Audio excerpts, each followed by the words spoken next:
Perkenalkan, nama saya Aiska Filda dari kelas B Pemikiran Politik Barat dan Timur yang pada hari ini akan menjelaskan mengenai filsuf atau pemikir yang berasal dari Barat dan Timur, yaitu David Hume dan Kim Il-sung bersama dengan teman sekelompok saya. Assalamualaikum warahmatullahi wabarakatuh. Perkenalkan, nama saya Arisana Diva Zalianti dengan NIM 2201110295 dari kelas Pemikiran Politik Barat dan Timur B. David Hume adalah seorang filsuf Skotlandia, ekonom, dan sejarawan. Ia dimasukkan sebagai salah satu figur penting dalam filosofi Barat dan pencerahan Skotlandia. David Hume lahir di Edinburgh, Skotlandia pada 7 Mei 1711 sebagai anak kedua dari seorang tuan tanah di daerah utara Skotlandia. Hume melakukan perjalanan ke Prancis pada tahun 1734, di mana ia tinggal selama beberapa waktu. Di sana, ia terlibat dalam diskusi-diskusi filsafat yang mendalam dengan para intelektual Prancis yang mempengaruhinya secara signifikan. Pengalaman ini memperluas wawasan Hume tentang pemikiran Barat dan memberinya inspirasi untuk mengeksplorasi ide-ide baru dalam filsafat. Hume memulai karirnya dalam dunia kepenulisan. Karya pertamanya yang berjudul A Treatise of Human Nature diterbitkan secara bertahap dalam 3 volume.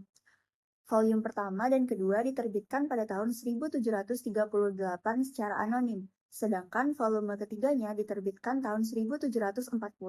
Publik tidak memberikan tanggapan yang positif terhadap karyanya ini, namun Hume tetap melanjutkan pekerjaannya di bidang kepenulisan dengan penulisan esai-esai.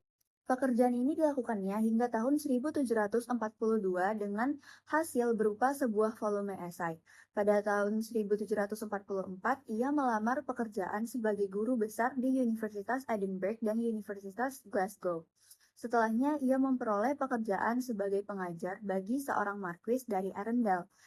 Marquis ini masih berusia muda, tetapi mengalami gangguan ingatan. Setelahnya, Hume menjadi sekretaris untuk Jenderal Saint Clair dalam misi diplomasi yang ditujukan untuk eksploitasi militer di luar negeri. David Hume meninggal pada tanggal 25 Agustus 1776, namun warisannya dalam sejarah pemikiran Barat tetap hidup dan relevan hingga saat ini. Karyanya terus menarik minat dan perdebatan di antara para sarjana dan pemikir modern. Selanjutnya, saya akan menjelaskan teori-teori yang disampaikan oleh David Hume. Yang pertama ada pemikiran empirisme. Pemikiran empirisme ini terbagi menjadi 3. Yang pertama ada empiriokritisisme, yang disebut juga sebagai marxisme. Pemikiran filsafat ini merupakan gabungan dari sifat subjektif dan idealisme, yang mana marxisme pertama kali dirintis oleh Avenarius dan Marx. Gagasan pokok dari marxisme ini adalah menghilangkan konsep substansi, keniscayaan, dan kausalitas dari pengertian mengenai pengalaman. Yang kedua ada empirisme logis, yang mana menerapkan analisis logis modern dalam pemecahan permasalahan filsafat dan persoalan ilmiah. Empirisme logis memiliki 3 prinsip yang menjadi dasar bagi pengembangan pemikirannya. Yang pertama, empirisme memiliki batasan. Yang kedua, semua jenis proposisi yang benar dapat dijabarkan pada proposisi yang berkaitan dengan data indrawi. Lalu yang ketiga, tidak adanya makna di dalam pertanyaan-pertanyaan mengenai hakikat kenyataan yang terdalam. Lalu yang ketiga, ada empirisme radikal. Empirisme radikal ini merupakan aliran empirisme yang meyakini bahwa pengalaman indrawi dapat mengetahui asal dari semua pengetahuan. Semua jenis pengetahuan yang tidak diketahui asalnya melalui pengalaman, maka itu berarti pengetahuan tersebut dianggap bukan pengetahuan. Pemikiran ini menimbulkan pertentangan atau kontradiksi dalam filsafat dalam persoalan kemungkinan melawan kepastian atau masalah. Lalu yang kedua, pemikiran atau teori yang disampaikan oleh David Hume adalah pemikiran ilmiah. Hume adalah seorang pemikir yang menolak adanya 2 sumber pengetahuan. Pengetahuan menurut Hume hanya berasal dari persepsi melalui indera. Ia menolak ide-ide bawaan dalam rasionalisme dan mengkritik keterbatasan metode empiris dalam pandangan empirisme. Hume juga menolak gagasan pemahaman dunia metafisik melalui rasio dengan keyakinan bahwa Salah satu figur paling signifikan dan juga kontroversial di abad ke-20, khususnya di Asia Timur, adalah Kim Il-sung. Kim Il-sung, pendiri dan pemimpin Korea Utara dari tahun 1948 hingga kematiannya pada tahun 1994. Ia membentuk politik, ekonomi, dan hubungan internasional Korea Utara. Kim Il-sung lahir di Mangyongdae dekat Pyongyang pada 15 April 1912. Mangyongdae merupakan bagian dari Kekaisaran Jepang setelah Korea menjadi bagian dari Jepang pada tahun 1910. Kim Il-sung sebenarnya bernama Kim Song-ju dan keluarganya pindah ke Manchuria untuk menghindari penindasan Jepang. Di sana, dia terlibat dalam gerakan anti-Jepang. Karir politiknya di kemudian hari bermula ketika ia bergabung dengan Partai Komunis Tiongkok dan berpartisipasi dalam gerilya anti-Jepang.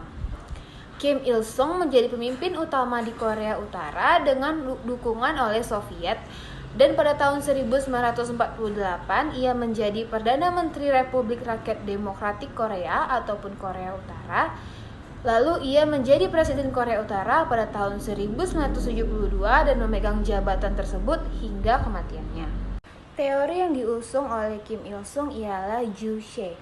Juche yang secara harfiah berarti kemandirian atau subjektivitas adalah sebuah ide sentral dalam teori hubungan internasional Kim Il-sung.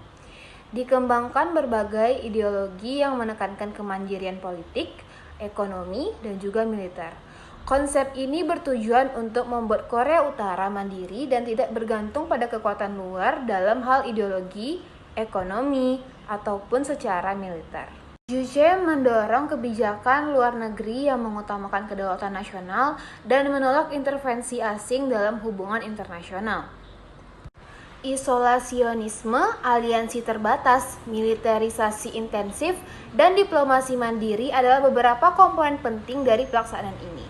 Ideologi Juche mendorong Korea Utara untuk menerapkan kebijakan isolasionis untuk mempertahankan kemandirian finansial dan politik. Ini berarti mengurangi hubungan dan ketergantungan pada kekuatan besar seperti Amerika Serikat, Uni Soviet yang sekarang bernamakan Rusia, dan juga Tiongkok. Terlepas dari keyakinan isolasionismenya, Korea Utara sendiri terus membangun aliansi strategis dengan negara-negara dengan ideologi dan kepentingan yang sama. Ada beberapa perbandingan antara teori yang diusung oleh David Hume dan juga teori yang diusung oleh Kim Il-sung. Yaitu Hume lebih fokus pada epistemologi ataupun teori pengetahuan, sedangkan Juche merupakan sebuah ideologi yang berfokus pada politik, mencakup aspek ekonomi, politik, dan juga budaya. Meskipun keduanya menekankan pengalaman sebagai sumber pengetahuan, pendekatan Hume lebih terkait dengan konsep pengalaman individual dan universalitas, sedangkan Juche menempatkan penekanan pada pengalaman kolektif bangsa atau kelompok. Jika Hume cenderung skeptis terhadap kemungkinan pengetahuan absolut, Juche justru lebih menekankan pada kemandirian dan subjektivitas revolusioner untuk mencapai tujuan tertentu.